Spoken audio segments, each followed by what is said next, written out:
ನಮಸ್ಕಾರ ರೈತ ಬಾಂಧವರೇ, ಕೃಷಿ ಕುಟೀರ ಯೂಟ್ಯೂಬ್ ಚಾನಲ್ಗೆ ತಮ್ಮೆಲ್ಲರಿಗೂ ಸ್ವಾಗತ. ಇಂದಿನ ಈ ವಿಡಿಯೋದಲ್ಲಿ ನಾವು ದಿನಾಂಕ 19 ನವೆಂಬರ್ 2024ರಂದು ಪ್ರಸಾರ ಭಾರತಿ ರಾಯಚೂರು ವತಿಯಿಂದ ಪ್ರಕಟಣೆಗೊಂಡ ರಾವೆ ವಿದ್ಯಾರ್ಥಿಗಳ ರೇಡಿಯೋ ಕಾರ್ಯಕ್ರಮವನ್ನು ಆಲಿಸಲಿದ್ದೇವೆ. ರೈತ ಬಾಂಧವರೇ, ಈಗ ಕೇಳಿ ರಾಯಚೂರು ತಾಲೂಕಿನ ಮಟ್ಮಾರಿ ಗ್ರಾಮದಲ್ಲಿ ಹಮ್ಮಿಕೊಂಡಿರುವ ಕೃಷಿ ಮಹಾವಿದ್ಯಾಲಯ ರಾಯಚೂರು ವಿದ್ಯಾರ್ಥಿಗಳ ಗ್ರಾಮೀಣ ಕೃಷಿ ಕಾರ್ಯಾನುಭವ ಕುರಿತ ಸಂವಾದ ಕಾರ್ಯಕ್ರಮದ ಪ್ರಸ್ತುತಿ ಅಮರೇಶ ಶಿಹಾಳ್. ರೈತ ಬಾಂಧವರಿಗೆಲ್ಲ ನಮಸ್ಕಾರ. ರೈತ ಬಾಂಧವರೇ, ಇವತ್ತಿನ ಕಾರ್ಯಕ್ರಮದಲ್ಲಿ ನಮ್ಮ ರಾಯಚೂರು ಕೃಷಿ ವಿಜ್ಞಾನಗಳ ವಿಶ್ವವಿದ್ಯಾಲಯ ಪ್ರತಿ ವರ್ಷ BSc ಕೃಷಿ ಅಂತಿಮ ವರ್ಷದ ವಿದ್ಯಾರ್ಥಿಗಳನ್ನ ಗ್ರಾಮೀಣ ಭಾಗದಲ್ಲಿ ರೈತ ಬಾಂಧವರ ಒಂದು ಪರಿಚಯ ಆಗಬೇಕು, ಅಲ್ಲಿನ ಜನಜೀವನದ ಒಂದು ಪರಿಚಯ ಆಗಬೇಕು, ರೈತ ಬಾಂಧವರು ಕೃಷಿ ಕ್ಷೇತ್ರದಲ್ಲಿ ಹೇಗೆ ತಮ್ಮನ್ನ ತಾವು ತೊಡಗಿಸಿಕೊಂಡಿದ್ದಾರೆ ಎಂಬಂತಹ ಒಂದು ಪ್ರಾಯೋಗಿಕ ಶಿಬಿರವನ್ನ ಪ್ರತಿ ವರ್ಷನೂ ಕೂಡ ಮಾಡ್ತಿರ್ತಾರೆ. ಈ ನಿಟ್ಟಿನಲ್ಲಿ ಇವತ್ತಿನ ಕಾರ್ಯಕ್ರಮದಲ್ಲಿ ನಾವು ರಾಯಚೂರು ತಾಲೂಕಿನ ಮಟಮಾರಿ ಗ್ರಾಮದ ಒಂದು ಕೃಷಿ ವಿದ್ಯಾರ್ಥಿಗಳು ಕೃಷಿ ಗ್ರಾಮೀಣ ಕಾರ್ಯಾನುಭವದ ಶಿಬಿರವನ್ನ ಹಮ್ಮಿಕೊಂಡಿದ್ದಾರೆ. ಯಾಕೆ ಈ ಒಂದು ಶಿಬಿರವನ್ನ ಹಮ್ಮಿಕೊಂಡ್ರು, ಏನೇನು ವಿದ್ಯಾರ್ಥಿಗಳು ಇಲ್ಲಿ ಕಲಿತಿದ್ದಾರೆ, ಮುಖ್ಯವಾಗಿ ವಿದ್ಯಾರ್ಥಿಗಳು ಇಲ್ಲಿ ಕ್ಲಾಸ್ ರೂಮ್ ನಿಂದ ಇಲ್ಲಿ ರೈತರ ಕ್ಷೇತ್ರಕ್ಕೆ ಬಂದಾಗ ಏನೇನು ಅವರು ಕಲ್ಕೋತಿದ್ದಾರೆ, ಮುಖ್ಯವಾಗಿ ಮುಂದಿನ ಕೃಷಿ ಕ್ಷೇತ್ರಕ್ಕೆ ತಮ್ಮನ್ನ ತಾವು ಹೇಗೆ ಸಿದ್ಧತೆಯನ್ನ ಮಾಡ್ಕೊಳ್ತಾರೆ ಎಂಬಂತಹ ಒಂದು ವಿಚಾರದ ಒಂದು ಕಾರ್ಯವಾಗಿ ಇವತ್ತಿನ ಕಾರ್ಯಕ್ರಮದಲ್ಲಿ ಮಾಹಿತಿಯನ್ನು ನಾವು ಮಾಡ್ಕೊಳ್ಳೋಣ. ನಮ್ಮ ಜೊತೆ ವಿದ್ಯಾರ್ಥಿನಿಯರು ಈ ಒಂದು ಕಾರ್ಯಕ್ರಮದಲ್ಲಿ ಭಾಗಿಯಾಗಿ ತಮ್ಮ ವಿಚಾರಗಳನ್ನ ಹಂಚಿಕೊಳ್ತಿದ್ದಾರೆ. ಮೊದಲನೇದಾಗಿ ಆಕಾಶ್, ಇವರು ಕೂಡ BSc ಕೃಷಿ ಅಂತಿಮ ವರ್ಷದ ವಿದ್ಯಾರ್ಥಿ. ಅವರ ಕೆಲವೊಂದು ವಿಚಾರಗಳನ್ನ ಮೊದಲಿಗೆ ಕೇಳೋಣ. ಆಕಾಶ್ ಅವರೇ, ಈಗ ತಾವು BSc ಕೃಷಿ ಅಂತಿಮ ವರ್ಷದ ಅಂತಂದ್ರೆ ಈ ಕೋರ್ಸ್ ಅನ್ನ ಮುಗಿಸುವಂತ ಹಂತಕ್ಕೆ ಬಂದಿದ್ದೀರಿ. ಹೇಗೆ ಇದು ಗ್ರಾಮೀಣ ಕೃಷಿ ಅನುಭವ ನಿಮಗೆ ಅನುಕೂಲ ಆಗ್ತಾ ಇದೆ, ಅಥವಾ ಈ ಒಂದು ಗ್ರಾಮೀಣ ಅನುಭವ ನಿಮಗೆ ಹೇಗೆ ಅನಿಸ್ತಿದೆ? ಸರ್, ಮೊದಲದಾಗಿ ಎಲ್ಲ ಕೃಷಿ ಬಾಂಧವರಿಗೆ ಈ ಕಾರ್ಯಕ್ರಮವನ್ನು ನಾನು ಕೇಳ್ತಾ ಇದ್ದೀರಾ. ಎಲ್ಲರಿಗೂ ಕೃಷಿಯಲ್ಲಿ ಅತ್ಯಂತ ಆಸಕ್ತಿ ಇದೆ ಅಂತ ನಾನು ಅನ್ಕೋತಾ ಇದ್ದೀನಿ. ನೋಡಿ, 3 ವರ್ಷ ಏನು ನಾವಿದು ಕೃಷಿ ಥಿಯರಿಯಲ್ಲಿ ಕಲ್ತಿರ್ತೀವಿ, ಅದನ್ನ ನಾವು ಪ್ರಾಕ್ಟಿಕಲ್ ಆಗಿ ಯಾವ ರೀತಿ ಒಂದು ಇಂಪ್ಲಿಮೆಂಟ್ ಮಾಡಬಹುದು ಅನ್ನೋದನ್ನ ನಾವು ಇಲ್ಲಿ ಕಲಿತಾ ಹೋಗ್ತೀವಿ ಸರ್. ಪ್ರಾಕ್ಟಿಕಲ್ ಆಗಿ ನಮ್ಗೆ ಸರ್ 3 ವರ್ಷ ಎಲ್ಲ ನಾವು ಕೋರ್ಸ್ ಕಲ್ತಿರ್ತೀವಿ ಸರ್, 76 ಕೋರ್ಸ್ಗಳನ್ನ ಕಲಿತೀವಿ.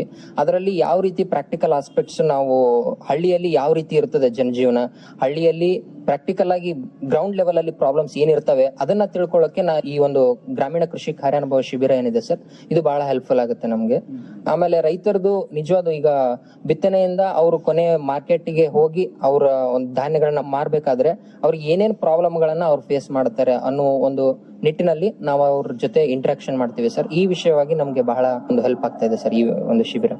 ಒಳ್ಳೆಯದು ಆಕಾಶ್ ಅವರೇ, ಈಗ ತಾವು ಈ ಒಂದು ಶಿಬಿರಕ್ಕೆ ಬಂದಿದ್ದೀರಿ ಮಟಮಾರಿ ಗ್ರಾಮಕ್ಕೆ. ಪ್ರಾರಂಭದಲ್ಲಿ ಹೇಗೆ ಅನಿಸ್ತು ಹಳ್ಳಿ? ಹೇಗೆ ಈ ಹಳ್ಳಿ ನಿಮಗೆ ಅನುಕೂಲ ಆಯ್ತಾ? ಹಳ್ಳಿನ ಜನಜೀವನ ಹೇಗಿದೆ? ರೈತ ಬಾಂಧವರು ಹೇಗಿದ್ದಾರೆ ಇಲ್ಲಿ? ನಿಮ್ಮನ್ನ ಹೇಗೆ ನೀವು ಪರಿಚಯ ಮಾಡ್ಕೊಂಡ್ರಿ ಮೊದಲಿಗೆ? ಸರ್, ನಾನು ಬೇಸಿಕಲಿ ಒಬ್ಬ ಹಳ್ಳಿ ಅವನಾದ್ರಿಂದ ನನಗೆ ಅಷ್ಟೊಂದೇನು ಕಷ್ಟ ಅನಿಸ್ಲಿಲ್ಲ ಸರ್ ರೈತರ ಜೋಡಿ ಇಂಟ್ರಾಕ್ಷನ್ ಮಾಡುವಲ್ಲಿ. ಆದ್ರೆ ಕೆಲವೊಂದಿಷ್ಟು ಸಾರಿ ಬೇರೆ ಜಿಲ್ಲೆಗೆ ಬಂದಿದ್ದೀನಿ ಅಥವಾ ಒಂದು ಬೇರೆ ಎನ್ವಿರಾನ್ಮೆಂಟ್ ಗೆ ಬಂದಿದ್ದೀನಿ ಅನ್ನೋದು ಕೆಲವೊಂದಿಷ್ಟು ದಿನ ಫೀಲಿಂಗ್ ಆಗಿತ್ತು ಸರ್. ನನಗೆ ಕೃಷಿ ಕ್ಷೇತ್ರದಲ್ಲಿ ಅನುಭವ ಇರಲಿಲ್ಲ. ಮೇ ಬಿ ನಾನು ಗ್ರಾಮೀಣ ಕ್ಷೇತ್ರದವನ್ ಆಗಿರ್ಬೋದು, ಆದ್ರೆ ಕೃಷಿ ಕ್ಷೇತ್ರದಲ್ಲಿ ನನಗಿನ್ನೂ ಚಿರಪರಿಚಿತನ ಆಗಿರ್ಲಿಲ್ಲ. ಹಾಗಾಗಿ ನನಗೆ ಟೈಮ್ ಹಿಡಿತು ಸರ್. ಬಟ್ ರೈತರಲ್ಲಿ ಇಂಟ್ರಾಕ್ಷನ್ ಕೆಲವೊಂದಿಷ್ಟು ಪ್ರೋಗ್ರಾಮ್ ಬರ್ತಾ 2 ವಾರ 3 ವಾರ ಆದಾಗೆಲ್ಲ ಕ್ರಾಪ್ ಸೆಮಿನಾರ್ ನಡೀತಾ ಹೋಯ್ತು ಸರ್. ಆ ಟೈಮ್ ಅಲ್ಲಿ ನಮ್ಗೆ ರೈತರನ್ನ ಜೊತೆ ಇಂಟ್ರಾಕ್ಷನ್ ಆಗಿರ್ಬೋದು, ರೈತರನ್ನ ಕರೆಯುವಲ್ಲಿ ರೈತರ ಕಾರ್ಯಕ್ರಮಕ್ಕೆ ಕರ್ಕೊಂಡ್ ಬರ್ಬೇಕಾಗಿರೋದು ಸರ್. ಆ ಸಮಯದಲ್ಲಿ ಅವರ ಬಾಂಧವ್ಯ ಒಂದು ಬೆಳೀತಾ ಹೋಯ್ತು.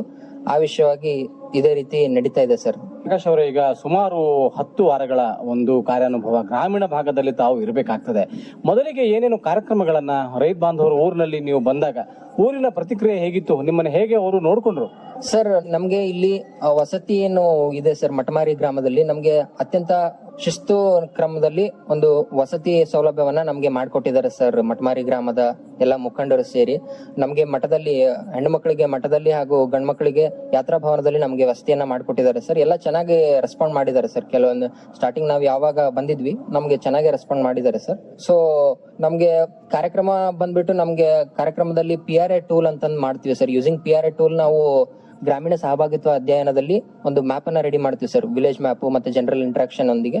ಆವಾಗ ನಾವು ಆ ಪ್ರೋಗ್ರಾಮ್ ಮಾಡಿದ್ವಿ. ಅದಾದ್ಮೇಲೆ ಕ್ರಾಪ್ ಸೆಮಿನಾರ್, ಈ ಭಾಗದ ಒಂದು ಪ್ರಮುಖ ಬೆಳೆಗಳಾದ ಹತ್ತಿ ಮತ್ತೆ ಉಳ್ಳಾಗಡ್ಡಿ ಮತ್ತೆ ಮೆಣಸಿನಕಾಯಿ, ಈ ಬೆಳೆಗಳ ಮೇಲೆ ನಾವು ಒಂದು ಕ್ರಾಪ್ ಸೆಮಿನಾರ್ ಅನ್ನು ಕೂಡ ಮಾಡಿದ್ವಿ. ಹಿರಿಯ ವಿಜ್ಞಾನಿಗಳಾದ ಡಾಕ್ಟರ್ SG ಹಂಚನಾಳ್ ಸರ್ ಮತ್ತೆ ಡಾಕ್ಟರ್ ಅಜಯ್ ಕುಮಾರ್ ಸರ್ ಯೂನಿವರ್ಸಿಟಿಯಿಂದ ಬಂದು ರೈತರಿಗೆ ಅವರೊಂದಿಗೆ ಸಂವಾದ ಕಾರ್ಯಕ್ರಮ ನಡೆದಿತ್ತು. ಈ ವಿಷಯವಾಗಿ ಬಹಳ ರೈತರು ಉತ್ಸುಕತೆಯಿಂದ ಪಾಲ್ಗೊಂಡಿದ್ರು ಸರ್ ಆ ಕಾರ್ಯಕ್ರಮದಲ್ಲಿ. ಹೇಗೆ ರೈತರ ಒಂದು ಮನೆ ಬಾಲಿಗೆ ಹೋಗ್ತೀರಾ ಅಥವಾ ಹೇಗೆ ರೈತರ ಕ್ಷೇತ್ರದಲ್ಲಿ ತಾವು ಹೋಗಿ ಅವ್ರ ಜೊತೆ ಮಾತಾಡಿಸ್ತೀರಾ? ಅವರ ಒಂದು ಪ್ರಾಯೋಗಿಕ ಬೆಳೆಗಳನ್ನ ತಾವು ನೋಡಿ ಏನ್ ಅನಿಸ್ತದೆ ನಮ್ಗೆ ಈ ಒಂದು ವಿಚಾರವಾಗಿ? ಸರ್ ಇನಿಷಿಯಲ್ ಆಗಿ ನಾವು ಕಾಲೇಜಲ್ಲಿ ಕಲಿಯುವಾಗ ಅಷ್ಟೊಂದು ಡಿಫಿಕಲ್ಟೀಸ್ ಇರುತ್ತೆ ಅಂತಂದು ನಾನು ನಿಜವಾಗ್ಲೂ ಎಕ್ಸ್ಪೆಕ್ಟ್ ಮಾಡಿರ್ಲಿಲ್ಲ ಸರ್, ಮಾಡಿರ್ಲಿಕ್ಕಿಲ್ಲ. ಈ ಫೀಲ್ಡ್ ಲೆವೆಲ್ಗೆ ಇಳಿದಾಗ ಆ ಪ್ರಾಬ್ಲಮ್ಸೇ ಬೇರೆ ಇರ್ತದೆ ಸರ್. ಅವ್ರ ಲೆವೆಲ್ಗೆ ಹೋದಾಗ ನಮ್ಗೆ ಪ್ರಾಬ್ಲಮ್ಸ್ ಜಾಸ್ತಿ ಕಾಣ್ತಾ ಹೋಗ್ತದೆ ಸರ್. ನಾವು ಮನೆ ಬಾಗ್ಲಿಗೆ ಅಂತ ಅಂದ್ರೆ ಇವಾಗ ನಾವು ಡೈರೆಕ್ಟ್ ಆಗಿ ಫಾರ್ಮರ್ಸ್ ಫೀಲ್ಡ್ ಗೆ ಹೋಗ್ತಿದ್ವಿ sir. First week general interaction ಇದ್ದಾಗ ನಾವು ಆಗಾಗ ಅಲ್ಲಿ ಪ್ರಮುಖ ಒಂದು ಬೀದಿಗಳಲ್ಲಿ ಎಲ್ಲಿ ರೈತರು ಕಾಣ್ತಾರೆ ನಮ್ಗೆ ಆವಾಗ ಜನರಲ್ ಇಂಟ್ರಾಕ್ಷನ್ ಮಾಡಿದ್ವಿ. ಆವಾಗ ನಾವು ಸಂಪರ್ಕ ರೈತರನ್ನ ಪಡ್ಕೊಂಡಿದ್ವಿ 1ನೇ ವಾರದಲ್ಲಿ. ನಂತರ ಅದೇ ಸಂಪರ್ಕ ರೈತರ ಹೊಲಕ್ಕೆ ಹೋಗುವಾಗಲಿ ಅಥವಾ ಹೊಲದಲ್ಲಿ ಯಾವ ರೈತರು ಕಾಣ್ತಾರೆ ಅವ್ರ ಜೊತೆ ಒಂದು ಬಾಂಧವ್ಯದ ರೀತಿ ಅಲ್ಲಿ ಅಂದ್ರೆ ನಮ್ಗೇನೋ ಪರಿಚಯ ಇದರೇನೋ ಅನ್ನೋ ರೀತಿ ಮಾತಾಡಕ್ ಇಳಿದ್ವಿ ಸರ್. ಯಜಮಾನ್ರಿ ಅಂತ ಮಾತಾಡಿಸ್ತೀವಿ, ಗೌಡ್ರಿ ಅಂತ ಮಾತಾಡಿಸ್ತೀವಿ. ಸೊ ಇದು ಒಂದು ಬಾಂಧವ್ಯನ ಕ್ರಿಯೇಟ್ ಮಾಡ್ಕೊಡುತ್ತೆ ನಮ್ಮ ಮತ್ತೆ ರೈತರ ನಡುವೆ ಅನ್ನೋದನ್ನ ನಾನು ನಂಬಿದ್ದೀನಿ ಸರ್, ನಾ ಭಾವಿಸ್ತೀನಿ. ಹಾಗೇನೆ ಇನ್ನೊಬ್ಬ ವಿದ್ಯಾರ್ಥಿ ಅನುಷಾ ನಮ್ ಜೊತೆ ಇದ್ದಾರೆ. ಅನುಷಾ, ಈಗ ತಾವು ವಿದ್ಯಾರ್ಥಿನಿ, ಒಂದು ಗ್ರಾಮೀಣ ಕಾರ್ಯಾನುಭವ ಶಿಬಿರ ಸುಮಾರು 10 ವಾರಗಳಂತಂದ್ರೆ 70 ದಿನಗಳು ಈ ಹಳ್ಳಿಯಾಗಿರ್ಬೇಕು. ಹೇಗೆ ಅನ್ಸುತ್ತೆ ನಿಮಗೆ? ಕಷ್ಟ ಆಗ್ಲಿಲ್ವಾ? ಸರ್ ಸ್ಟಾರ್ಟಿಂಗ್ ಬಂದಾಗ ಸ್ವಲ್ಪ ಕಷ್ಟ ಅನ್ಸಿತ್ತು ಸರ್. ಬಟ್ ಬರ್ತಾ ಬರ್ತಾ ಇಲ್ಲಿ ಜನ ಎಲ್ಲ ನಾವ್ ಏನೇ ಮಾಡಿದ್ರು, ಯಾವ್ದೇ ಕೆಲಸ ಮಾಡಿದ್ರು ಸರ್, ಸೆಮಿನಾರ್ಸ್ ಮತ್ತೆ ಡೆಮಾನ್ಸ್ಟ್ರೇಷನ್ಸ್ ಆ ತರ ಎಲ್ಲ ಮಾಡಿದ್ವಿ ಸರ್. ಅಂದ್ರೆ ಅವರಿಗೆ ಜನಕ್ಕೆ ಗೊತ್ತಾಗ್ಬೇಕು ಸರ್. ಈಗ ಮಣ್ಣಿನಲ್ಲಿ ಪರೀಕ್ಷೆ ಮಾಡೋದು, ಮಣ್ಣಿನ ಪರೀಕ್ಷೆ ಈ ತರ ಎಲ್ಲ ಮಾಡಿದಾಗ ಜನ ಎಲ್ಲ ಸ್ಪಂದನೆ ಮಾಡಿದ್ರು ಸರ್. ನಮ್ಮ ಸ್ವಂತ ತಮ್ಮ ಮಕ್ಳ ತರಾನೇ ನೋಡಿದ್ರು ಸರ್. ನಮಗೆ ಖುಷಿ ಆಯ್ತು ಸರ್. ಈಗ ಸುಮಾರು ತಿಂಗಳು 1.5 ತಿಂಗಳು ಆಗ್ತಾ ಬಂತು ತಾವಿಲ್ಲಿ ಊರಿಗೆ ಬಂದು ಮಠಮಾರಿ ಗ್ರಾಮಕ್ಕೆ. ಏನೇನು ವಿಷಯಗಳನ್ನ ರೈತರಿಗೆ ತಾವು ವರ್ಗಾವಣೆಯನ್ನ ಮಾಡಿದ್ರಿ? ಏನೇನು ತಿಳುವಳಿಕೆಗಳನ್ನ ರೈತ ಬಾಂಧವರಿಗೆ ತಾವು ಕೊಡಕ್ ಪ್ರಯತ್ನವನ್ನ ಮಾಡಿದ್ರಿ? ಸರ್ ಇಲ್ಲಿ ಮೇನ್ ಆಗಿ ಹೇಳ್ಬೇಕಂದ್ರೆ ನಮ್ಗಿಂತ ಜಾಸ್ತಿ ಅವರಿಗೆ ಗೊತ್ತಿದೆ ಸರ್. ಚೆನ್ನಾಗೆಲ್ಲ ನಮಗೆ ಅವ್ರ ಯಾವ್ಯಾವ ಪೆಸ್ಟ್ ಮತ್ತೆ ಡಿಸೀಸ್ಗೆ ಏನೇನ್ ಸ್ಪ್ರೇ ಹೊಡಿಬೇಕು ಅಂತೆಲ್ಲ ಪ್ರತಿಯೊಂದು ಹೇಳ್ಕೊಟ್ಟಿದ್ದಾರೆ ಸರ್. ಕೆಲವೊಂದು ವಿಷಯನ ನಾವು ಕೂಡ ಹೇಳ್ಕೊಟ್ಟಿದ್ವಿ ಸರ್. ಅಂದ್ರೆ ಈಗ ಮೆಣಸಿನಕಾಯಿಯಲ್ಲಿ ವೈಟ್ ಫ್ಲೈಸ್, ತ್ರಿಪ್ಸ್ ಈ ತರಲ್ಲ ಬರ್ತಾವೆ ಸರ್. ತ್ರಿಪ್ಸ್ ಮೇನ್ ಆಗಿ ಬರ್ತದೆ ಸರ್. ಅದಕ್ಕೆ ನಾವು ಅಂಟು ಬಲೆಗಳನ್ನ ಹಾಕ್ಬೇಕು ಅನ್ನೋದು ಹೇಳ್ಕೊಟ್ಟಿವಿ ಸರ್. ಬಿಕಾಸ್ ಈ ಭಾಗದಲ್ಲಿ ನಾವು ನೋಡಿದ ಪ್ರಕಾರ ಅಂಟು ಬಲೆಗಳು ಸ್ವಲ್ಪ ಕಮ್ಮಿ ಸರ್ ಇದ್ದಿಲ್ಲ. ಸೊ ಅದನ್ನ ಹೇಳಿದ್ವಿ ಸರ್. ಅದನ್ನ ಫಾಲೋ ಮಾಡ್ತೀನಿ ಅಂತ ಹೇಳಿದ್ದಾರೆ ಸರ್ ರೈತರೆಲ್ಲ. ಹೇಗೆ ರೈತ ಮಹಿಳೆಯರ ಒಂದು ವಿಚಾರಕ್ಕೆ ಬಂದಾಗ, ಮಹಿಳೆಯರು ಗ್ರಾಮೀಣ ಭಾಗದಲ್ಲಿ ಹೊಲ ಕಡೆ ಎಲ್ಲ ತಮ್ಮನ್ನ ತೊಡಗಿಸ್ಕೊಂತಾರೆ ಹೇಗೆ? ಹಾ ಸರ್, ಇಲ್ಲಿ ರೈತರ ಮಹಿಳೆಯರು ಮೇನ್ ಆಗಿ ಹೇಳ್ಬೇಕಂದ್ರೆ ಇಲ್ಲಿ ಬಹಳ ಕಷ್ಟ ಪಡ್ತಿರ್ತಾರೆ ಸರ್. ಅವರು ಬೆಳಿಗ್ಗೆ ಹತ್ತಿ ಬಿಡ್ಸಕ್ ಹೋಗೋದು ಈ ತರ ಎಲ್ಲ ಕೆಲಸ ಮಾಡ್ತಾರೆ ಸರ್. ನಾನ್ ನೋಡಿದ ಪ್ರಕಾರ ಇಲ್ಲಿ ಮಹಿಳೆಯರೆಲ್ಲ ಬಹಳ ಕಷ್ಟಪಟ್ಟು ಮಾಡ್ತಿದ್ದಾರೆ ಸರ್.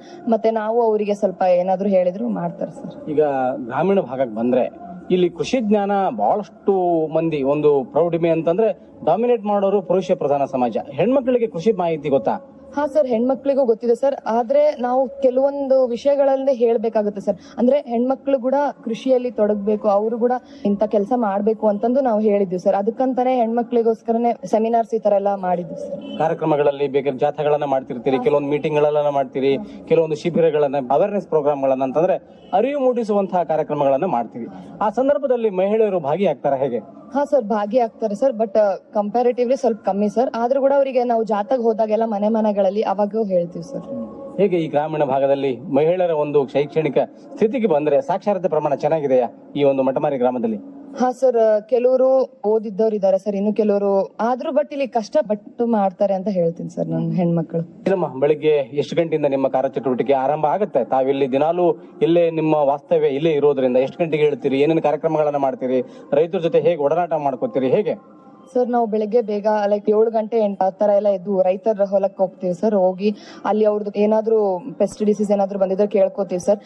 ಮತ್ತೆ ತಿರ್ಗಾ ಬಂದು ಮತ್ತೆ ನಮ್ದು ಏನಾದ್ರು ಮೀಟಿಂಗ್ಸ್ ಇದ್ರೆ ಮಾಡ್ಕೊಂತೀವಿ ಸರ್. ಆಮೇಲೆ ಕ್ರಾಪ್ ಸೆಮಿನಾರ್ಸ್ ಅಂತ ಎಲ್ಲ ಮಾಡ್ತೀವಿ ಸರ್. ಹೀಗೆ ರೈತ ಬಾಂಧವರು ಏನಾದ್ರು ಪ್ರಶ್ನೆಗಳು ಕ್ಷೇತ್ರ ಮಟ್ಟದಲ್ಲಿ, ಈಗ ಒಂದು ಪೋಷಕಾಂಶಗಳ ನಿರ್ವಹಣೆ ಆಯ್ತು, ಕೀಟ ರೋಗಗಳ ಬಾಧೆ, ಅವೆಲ್ಲ ಒಂದು ಸಮಸ್ಯೆಗೆ ಬಂದ್ರೆ ಪರಿಹಾರವನ್ನ ಹೇಗೆ ಸೂಚಿಸ್ತೀರಿ ತಾವು?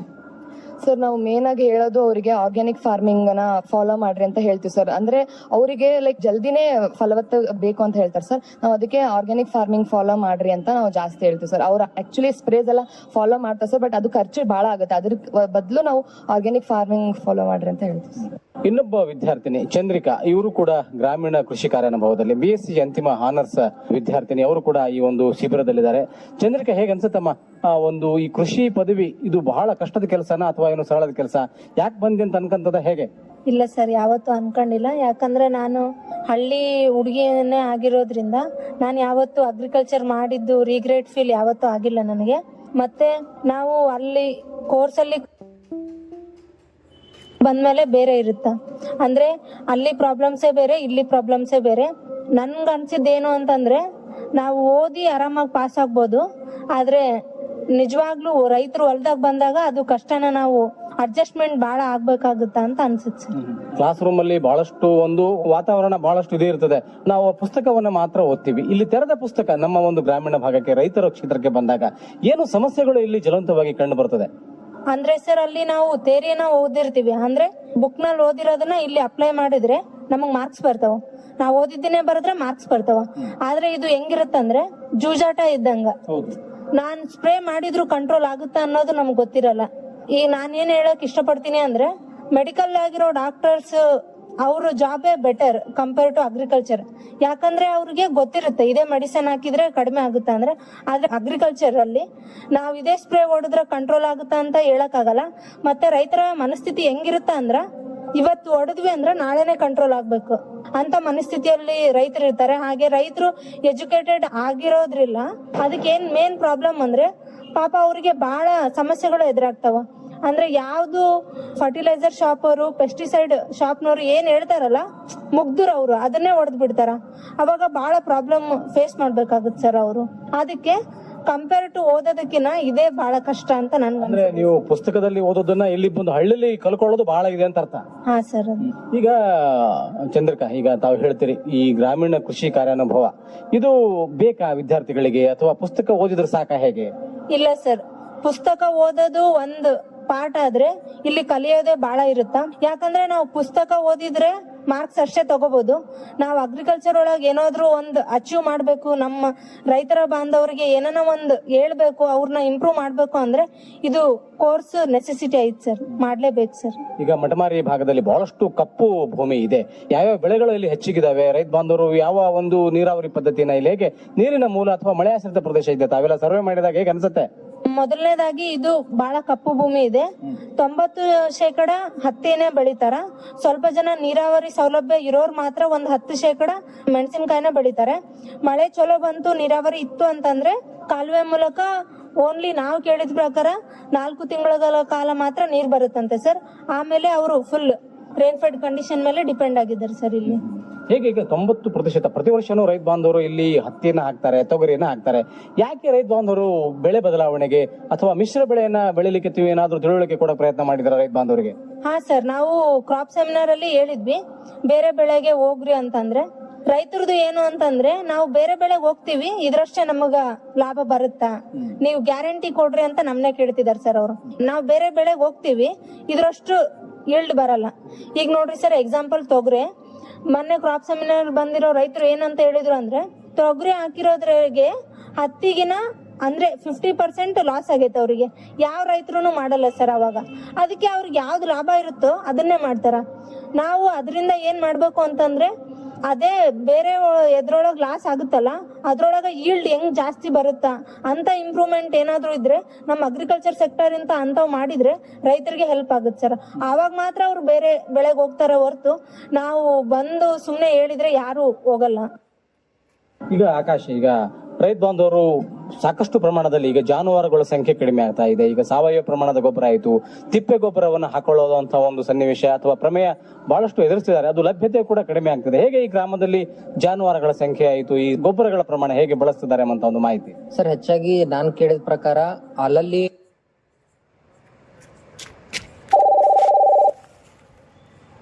ಜಾನುವಾರುಗಳನ್ನ ನೋಡ್ತಾ ಇದೀವಿ ಸರ್. ಆದ್ರೆ ಇನ್ನೊಂದು ನಾವು ಅಬ್ಸರ್ವ್ ಮಾಡಿದ್ದು ಸರ್, ಜಾನುವಾರುಗಳು ಯಾವ ರೀತಿ ನಾವು ಬಳಸ್ಬೇಕು ಸರ್, ಜಾನುವಾರುಗಳು ಯಾವ ಕೆಟ್ಕೊಂತಾರೆ ಆ ಎಕನಾಮಿಕಲ್ ಪರ್ಪಸ್ ಇಲ್ಲಿ ಸರ್ವ್ ಆಗ್ತಾ ಇಲ್ಲ ಸರ್. ಯಾಕಂತಂದ್ರೆ ನಾವು ಹೇಳ್ತಾ ಇದೀವಿ ಹಾಲಿನ ಡೈರಿ ನಾವು ಮಾಡ್ತೀವಿ ಸರ್, ಜಾನುವಾರುಗಳು ಬಳಸ್ತಾ ಇದೀವಿ ಅಂತಂದ್ರೆ ಹೋಗ್ಲಿ ಹೊಲದ ಪರ್ಪಸ್ ಆಗ್ಲಿ ಯೂಸ್ ಮಾಡ್ತಿದ್ವಿ, ಅಥವಾ ಹೆಚ್ಚಾಗಿ ಮೆಕನೈಸೇಷನ್ ನಾವು ಹೋಗ್ತಾ ಇರೋ ಕಾರಣ ಇಂಡಿಯಾ ಅಂತ ಡೆವಲಪಿಂಗ್ ಕಂಟ್ರಿಯಲ್ಲಿ ನಾವು ಹೆಚ್ಚಾಗಿ ಫಾರ್ಮ್ ಮೆಕನೈಸೇಷನ್ ಬಗ್ಗೆ ಮಾತಾಡ್ತೀವಿ ಸರ್.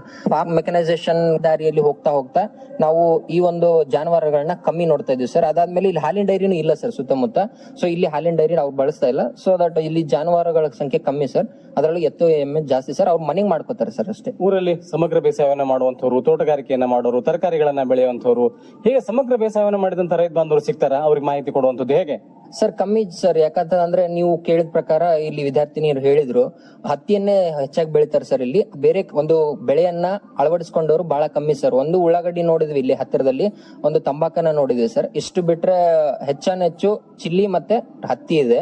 ಬೇರೆ ಸಮಗ್ರ ಕೃಷಿ ಅಂತ ನಾವ್ ಬಂದ್ರೆ ಅದ್ರ ಬಗ್ಗೆ ಹೆಚ್ಚು ಅರಿವು ಮೂಡಿಸುವ ಒಂದು ಜವಾಬ್ದಾರಿ ಯೂನಿವರ್ಸಿಟಿ ಮೇಲೆ ಅಥವಾ ಕೃಷಿ ಡಿಪಾರ್ಟ್ಮೆಂಟ್ ಮೇಲೆ ಇನ್ನೂ ಇದೆ ಅಂತ ನಾನು ಭಾವಿಸ್ತೀನಿ ಸರ್.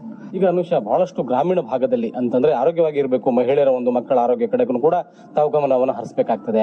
ಮಹಿಳೆಯರಿಗೆ ಈ ಒಂದು ಆಹಾರದ ಕ್ರಮ ನಾವೆಲ್ಲ ಓದ್ತಿರ್ತೀವಿ, ಅಪೌಷ್ಟಿಕತೆ ಮಕ್ಕಳಲ್ಲಿ, ತಾಯಂದಿರಲ್ಲಿ ಬಹಳಷ್ಟು ಕಡಿಮೆ ಇದೆ, ಸಮತೋಲನ ಆಹಾರ ಸೇವಿಸಬೇಕು. ಗ್ರಾಮೀಣ ಮಟ್ಟದಲ್ಲಿ ತರಕಾರಿ ಸೇವನೆಗಳ ಒಂದು ಪ್ರಮಾಣ ಕಡಿಮೆ ಇದೆ ಅಂತ ಹೇಳ್ತಾರೆ. ಅವರಿಗೆ ಏನಾದ್ರು ತಿಳುವಳಿಕೆ ಕೊಡುವಂತದ್ದು, ಸಮತೋಲನ ಆಹಾರ, ಪರಿಪೂರ್ಣ ಆಹಾರ, ತರಕಾರಿಗಳ ಸೇವನೆ, ಈಗೆಲ್ಲ ಮಾಹಿತಿ, ಆರೋಗ್ಯದ ಬಗ್ಗೆ ಕಾಳಜಿ ಏನಾದ್ರು ಒಂದು ಶಿಬಿರಗಳನ್ನ, ತರಬೇತಿಗಳನ್ನ ಮಾಡಿದ್ದೀರಾ? ಹಾ ಸರ್, ಈಗ ಮುಂದೆ ಇನ್ನ ಒಂದ್ 2 ದಿನದಲ್ಲಿ ಮಾಡ್ಬೇಕು ಅಂದ್ಕೊಂಡಿದ್ದೀವಿ ಸರ್. ಮೇನ್ ಆಗಿ ಇವಾಗ ಕಿಚನ್ ಗಾರ್ಡನ್ ಅಂತ ಹೇಳ್ತಾರೆ ಸರ್. ಅಂದ್ರೆ ಮನೆ ಹಿಂದಗಡೆನೆ ಸ್ವಲ್ಪ ಜಾಗ ಇದ್ರೆ ಅವ್ರಿಗೆ ಸಣ್ಣ ಪುಟ್ಟ ತರಕಾರಿಗಳನ್ನ ಬೆಳೆಸ್ಕೊಂಡು ಅವ್ರು ಮಾಡ್ಕೊಂಡ್ರೆ ಅವರಿಗೆ ಪೋಷಕಾಂಶ ಸಿಗುತ್ತೆ ಸರ್.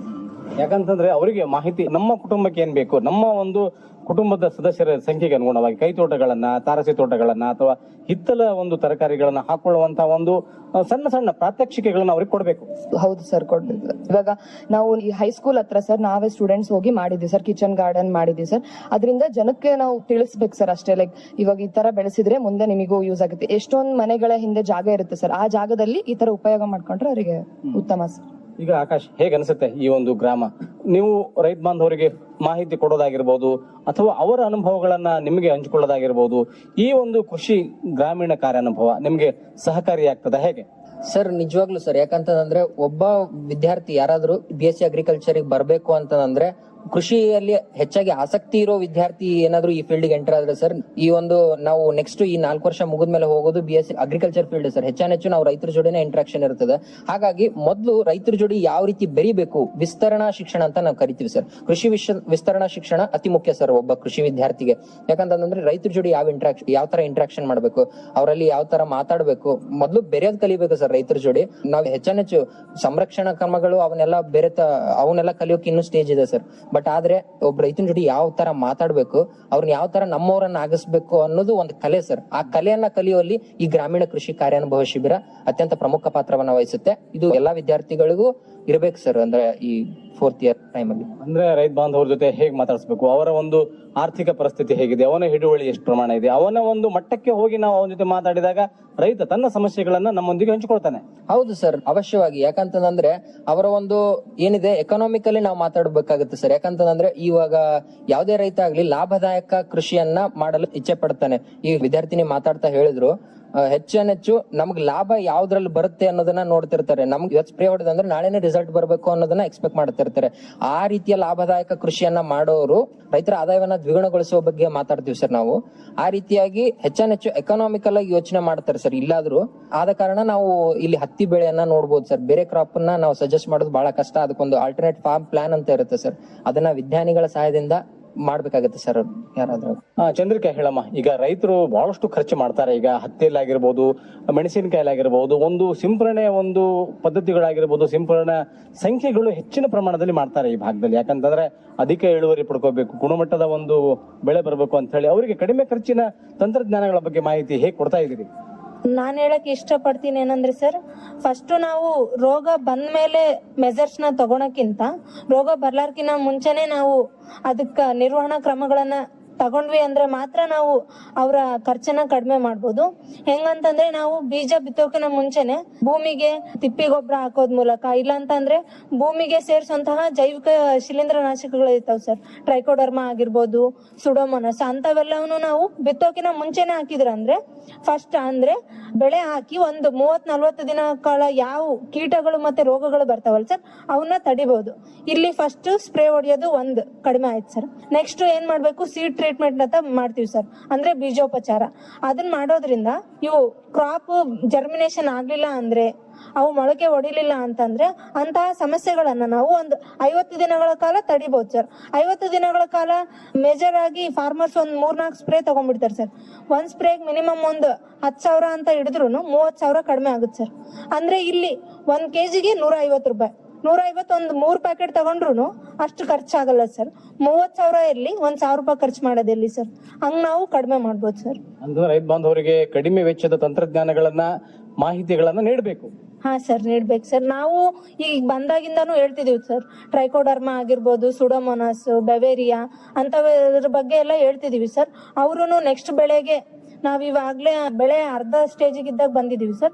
ನೆಕ್ಸ್ಟ್ ಬೆಳೆ ಆಗ್ಬೇಕಾದ್ರೆ ಅದನ್ನೆಲ್ಲ ನಾವು ಅಳವಡಿಸ್ಕೊಂತೀವಿ ಅಂತ ಹೇಳಿದಾರೆ ಸರ್. ಹೇಗಮ್ಮ ಊರ್ನವರು ನಿಮ್ಮನ್ನ ಚೆನ್ನಾಗಿ ಮಾತಾಡಿಸ್ತಾರ, ನಿಮ್ಮ ಮನೇಲಿ ಕರೀತಾರ, ಊಟಕ್ಕೆ ನಿಮ್ಗೆ ಏನಾದ್ರು ಆಹ್ವಾನ ಕೊಟ್ಟಾರ? ಹಾ ಸರ್, ಇಲ್ಲಿರೋ ರೈತರು ಎಲ್ಲರೂ ಚೆನ್ನಾಗಿದ್ದಾರೆ ಸರ್. ಅಂದ್ರೆ ಎಲ್ಲರೂ ಚೆನ್ನಾಗಿ ಮಾತಾಡಿಸ್ತಾರೆ. ನಾವ್ ಚೆನ್ನಾಗದೀವ, ಎಲ್ಲ ನಮ್ಗೂ ಊಟ ಸೆಟ್ ಆಗೈತಾ, ನಿಮ್ ಊರ್ ಸೆಟ್ ಆಗೈತಾ ಅಂತ ಎಲ್ಲ ಕೇಳ್ತಾರೆ ಸರ್. ಮನೆ ಕರೀತಾರೆ ಸರ್, ಹಬ್ಬ ಯಾವಾಗಿದ್ದಾಗೆಲ್ಲ ಬರ್ರಿ ಅಂತ. ಜೊತೆ ಅವ್ರ ಮನೆಲ್ಲ ಹೋಗ್ತೀರಿ, ರೊಟ್ಟಿ ಗಿಟ್ಟಿ ಮಾಡೋದೆಲ್ಲ ಕಲ್ಕೊಂಡ್ರಿ ನೀವು? ಹಾ ಸರ್ ಹೋಗಿವಿ ಸರ್. ಅಂದ್ರೆ ನಾವು ಮೇಜರ್ ಆಗಿ ಅವ್ರ ಫೀಲ್ಡ್ ಗಳಿಗೆ ಬಹಳ ಹೋಗ್ತಿವಿ ಸರ್. ಅಂದ್ರೆ ಅವರು 7 ಗಂಟೆ ಆದಷ್ಟಿಗೆ ಅವರು ಹೊಲ್ದಾಗಿರ್ತಾರೆ ಸರ್. ಅವ್ರ ಮನೆಯಲ್ಲಿ ಇರಲ್ಲ. ನಾವ್ 7 ಗಂಟೆ ಅನ್ನೋದ್ಗೆ ನಾವು ಫೀಲ್ಡಿಗೆ ಹೋಗ್ತಿವಿ ಸರ್ ಡೈರೆಕ್ಟ್. ಅಲ್ಲೇ ಅವ್ರ ಜೊತೆಗೆ ಮಾತಾಡಿ ಬರ್ತೀವಿ ಸರ್. ವಿದ್ಯಾರ್ಥಿಗಳು, ಚಿಕ್ಕ ಮಕ್ಕಳು ನಿಮ್ ಜೊತೆ ತುಂಬಾ ಹಚ್ಕೋತಾರೆ, ಏನ್ ಅನ್ಕೋತೀರಿ? ನೋಡಮ್ಮ ಏನ್ ಕಲ್ಕೊಂಡಿ ಅಕ್ಕ ನೀನು, ನಾನು ಏನು ಇದನ್ನ ಓದ್ಬೇಕಂದ್ರೆ ಏನ್ ಮಾಡಬೇಕು ಅನ್ನೋದು ಕೃಷಿ ಶಿಕ್ಷಣದ ಬಗ್ಗೆ ಮಕ್ಕಳಿಗೆ ತಿಳುವಳಿಕೆ ಕೊಡ್ತೀರಿ? ಹಾ ಸರ್, ಅಂದ್ರೆ ಇಲ್ಲಿ ಏನೇನೋ ಪ್ರೋಗ್ರಾಮ್ಸ್ ಮಾಡುವಾಗ ಮಕ್ಕಳೇ ಫಸ್ಟ್ ಬಂದು ಕುಂತಿರ್ತಾರೆ ಸರ್. ಅಂದ್ರೆ ಅವ್ರಿಗೆ ಬಹಳ ಇಂಟ್ರೆಸ್ಟ್ ಐತ್ ಸರ್, ಇವ್ರ ಏನೇನೋ ಹೇಳ್ತಾರೇನೋ ಕೇಳ್ಬೇಕು ಅಂತ. ನಾವು ಮೊನ್ನೆ ಕನ್ನಡ ರಾಜ್ಯೋತ್ಸವದ ದಿನ ಮಕ್ಕಳಲ್ಲಿ ಹೆಂಗ ಪ್ರೋತ್ಸಾಹ ಮನೋಭಾವನೆ ಮತ್ತೆ ಕಾಂಪಿಟೇಟಿವ್ನೆಸ್ ಬೆಳೆಸಬಹುದು ಅಂತ ಸಾಂಸ್ಕೃತಿಕ ಕಾರ್ಯಕ್ರಮಗಳನ್ನೆಲ್ಲ ಇಟ್ಕೊಂಡಿದೀವಿ ಸರ್. ಅವರು ಫುಲ್ ಖುಷಿ ಆಗಿದ್ರು ಸರ್. ಅಂದ್ರೆ ಅವರು ನಮ್ ಜೊತೆಗೆ ಚೆನ್ನಾಗಿ ಮಾತಾಡೋದು ಎಲ್ಲ ಮಾಡ್ತಾರೆ ಸರ್. ಕೇಳಿದ್ವಲ್ಲ ರೈತ ಬಾಂಧವರೇ, ಇದುವರೆಗೆ ನಮ್ಮ ರಾಯಚೂರು ಕೃಷಿ ವಿಜ್ಞಾನಗಳ ವಿಶ್ವವಿದ್ಯಾಲಯದ ಪ್ರತಿ ವರ್ಷದಂತೆ ಗ್ರಾಮೀಣ ಕೃಷಿ ಕಾರ್ಯಾನುಭವ ಶಿಬಿರವನ್ನ ಹಮ್ಮಿಕೊಳ್ತಾರೆ. ಈ ಒಂದು ನಿಟ್ಟಿನಲ್ಲಿ ಇಂದಿನ ಕಾರ್ಯಕ್ರಮದಲ್ಲಿ ಈ ಮಠಮಾರಿ ಗ್ರಾಮದಲ್ಲಿ ವಿದ್ಯಾರ್ಥಿಗಳು ಹಮ್ಮಿಕೊಂಡಂತಹ ಒಂದು ಶಿಬಿರದ ಕುರಿತು ವಿದ್ಯಾರ್ಥಿಗಳು ತಮ್ಮ ವಿಚಾರವನ್ನ ಹಂಚಿಕೊಂಡ್ರು. ಮುಖ್ಯವಾಗಿ ಮಠಮಾರಿ ಗ್ರಾಮಕ್ಕೆ ಬಂದ್ರೆ ವೀರಭದ್ರೇಶ್ವರ ದೇವಸ್ಥಾನ ಬಹಳಷ್ಟು ಐತಿಹಾಸಿಕವಾಗಿರುವಂತದ್ದು. ರೈತ ಬಾಂಧವರು ಮುಖ್ಯವಾಗಿ ಕೃಷಿ ಕಸಬನ್ನೇ ನೆಚ್ಚಿಕೊಂಡಿರುವಂತವ್ರು. ಹತ್ತಿ ಆಗಿರ್ಬೋದು, ತೊಗರಿ ಆಗಿರ್ಬೋದು, ಮತ್ತೆ ಮೆಣಸಿನಕಾಯಿಯನ್ನ ರೈತ ಬಾಂಧವರು ಬಹಳಷ್ಟು ಪ್ರಮಾಣದಲ್ಲಿ ಇದನ್ನ ಹಾಕೋತಾರೆ. ವಿದ್ಯಾರ್ಥಿಗಳು ಹೇಳದಷ್ಟು ರೈತ ಬಾಂಧವರು ಸಮಗ್ರ ಬೇಸಾಯದ ಕಡೆ ಹೆಚ್ಚಿನ ಒಂದು ಒಲವನ್ನ ತೊಡಬೇಕು. ಆದಾಯ ದ್ವಿಗುಣ ಆಗ್ಬೇಕಪ್ಪ ಅಂತಂದ್ರೆ ಕಡಿಮೆ ಖರ್ಚಿನ ತಾಂತ್ರಿಕತೆಗಳನ್ನ ತಮ್ಮ ಕ್ಷೇತ್ರದಲ್ಲಿ ಅಳವಡಿಸಿಕೋಬೇಕು.